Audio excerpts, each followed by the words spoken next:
এইটা দেখি চালা খুব প্র্যাকটিস করতে ওইটা ওই যে বককে অস্বীকার করছে ওর মাথার তো দুটি ফুট কিছু ছাত্র পাইনি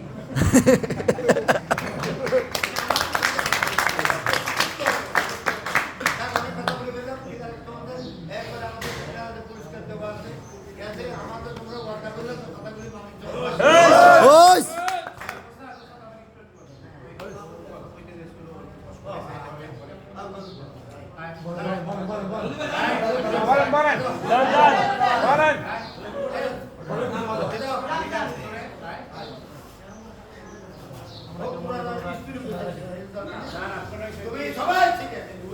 আমার সবচেয়ে বড় বড়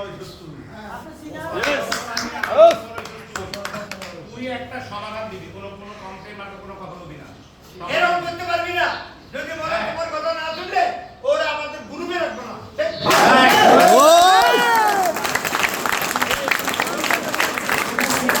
সামনে আমাদের বাংলা খাস কথা কি ভালো আমরা ক্যাপ্টেন করতে পারবো সেই ব্যাপারে কথা সামনের দিকে অনেকে অনেক দূর দূরান্ত থেকে আসছে হয়তো নামে চিনে চিন্তা কিন্তু মিডিয়া আমার অনেক কষ্ট করতে হয়েছে অনেক প্র্যাকটিস করতে হয়েছে এই ফাইটার কারাতে যদি না জানতাম মার্শাল আর্ট যদি না জানতাম আমি এই পজিশনে আসতে পারতাম না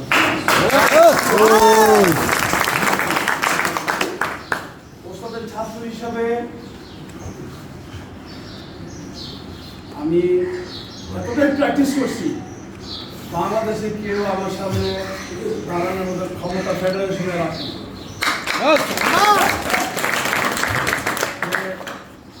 ছোটগান বলো আগে তো আমরা ফাইটার কারাটি শিখাই সব কিছু করছি করেই আসছি ইভেন কি রুবেল ওস্তাদ আমাকে যে দায়িত্ব দিয়েছে সারা বাংলাদেশে ব্যাপক প্রশংসা ইয়াং ড্রাগন পেয়েছে শুধু একমাত্র ফাইটার কারাতের মাধ্যমেই প্র্যাকটিসগুলো করানো হয়েছে আরেকটা কথা মনে রাখবা সেদিন বলছে যে আমরা যে এখানে শিখছি আমার যে ওস্তাদ ছিল 6 জন দুইজন ছিল জাপানি আমার একটা প্রশ্ন ছিল যে ফাইটার কারাতের সাথে আলাদা যে সমস্ত স্টাইল আমরা ছোটখানের মধ্যে কিছু কবিতে যেগুলো সব পাই এইটার একটা চাপটাও কিন্তু ফাইটার কারাতে রয়ে গেছে যেগুলো দিয়ে আমরা প্র্যাকটিস করে এগুলোকে ডেভেলপ করতে পারছি ওরা যেটা করছে আমরা ওইভাবে করি না কিন্তু ফাইটার কারাতের মধ্যে এমন কিছু টেকনিক এখানে আছে যেগুলো ওস্তাদ শিখেছে ওই টেকনিকের সামনে কিন্তু এই ছোটখান কারাতে মানে কোনো আগাইতে পারে না শুধু আমি একাই চ্যাম্পিয়ন হই নাই আমি চ্যাম্পিয়ন হয়েছি পরে আমার আগে আমার শালি আসছে বিধি 7 বার চ্যাম্পিয়নশিপ জাতীয় পর্যায়ে আজকের আলেকজান্ডার বো সে 7-8 বার চ্যাম্পিয়ন সুহেল 7-8 বার চ্যাম্পিয়ন এরকম আমাদের বিপ্লব আরো অনেক আছে জাহাঙ্গীর আমাদের ক্লাবে যত চ্যাম্পিয়ন আছে বাংলাদেশের কোন ক্লাবে এত চ্যাম্পিয়ন অতএব ওস্তাদ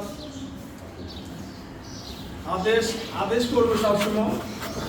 ওস্তাদ একটা কথা ভালো বলে গেছে যে যেই ক্লাব যেই নামে আছে শুধু ফাইটার কারাতে ফাইটারটা লাগাবে ক্যারেক্টার ফাইটার লাগাইতে হবে এটা বাধ্যতামূলক আর যেখানে ওই শব্দটা লেখা থাকবে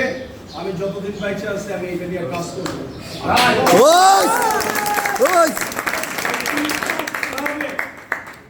আমি যাব আর আল্লাহ আমার মধ্যে কি দিচ্ছে আমি জানি না আমার কাছে প্রশিক্ষণ নিয়ে কেউ চ্যাম্পিয়ন হইতে পারবে না এটা রেকর্ড না এটা রুবেল ওস্তাদ এটা মানে সামনেই বলেই এটা ওস্তাদ সবসময় বলে আসছে যে ও যাকে প্র্যাকটিস করায় কি করায় আসলে বুঝি না কিন্তু ওই ছেলেটা এমন ভাবে ওয়েটটা আজকে জাহাঙ্গীর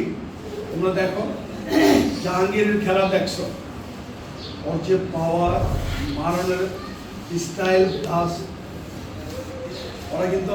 আমাকে ফলো করে ওস্তাদের আর সবচেয়ে বড় কথা হচ্ছে আমি প্র্যাকটিস করালে হবে না,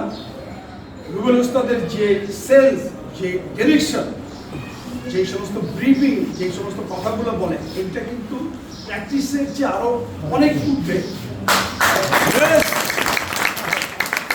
সারাদিন প্র্যাকটিস করবা, কিন্তু তুমি যদি তোমার ব্রেনে যদি না ঢুকে,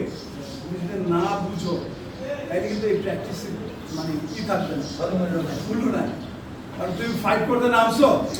তুমি ঘাবড়ে গেছো, আমি সব জানি কিন্তু মারতে পারতেছি না, কি মারবে, বুদ্ধি কাটাইতে পারতেছি না। তো একটা ব্যাপার হচ্ছে যে ওস্তাদ, আমি ওস্তাদের কাছে ক্ষমা প্রার্থী, জীবনে ওস্তাদের কাছ থেকে অনেক দূরে ছিলাম। যে কথা বলে গেছে আসলে আমরা সেই 86 এর পরে ওস্তাদের সামনে ড্রেস করে এত দাঁড়াই সবাই একসাথে হয়েছে। সত্যি কথা যে আমরা সিনেমা নিয়ে ব্যস্ত ছিলাম। রুবেল ভাই অত্যন্ত আমি পছন্দ করতাম, সোহেল রানা সাহেবের ভাই।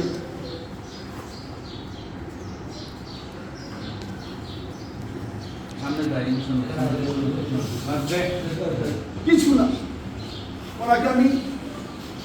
সিনিয়র হিসাবে, বন্ধু হিসাবে, আমাদের 17 বছর বয়স ছিল,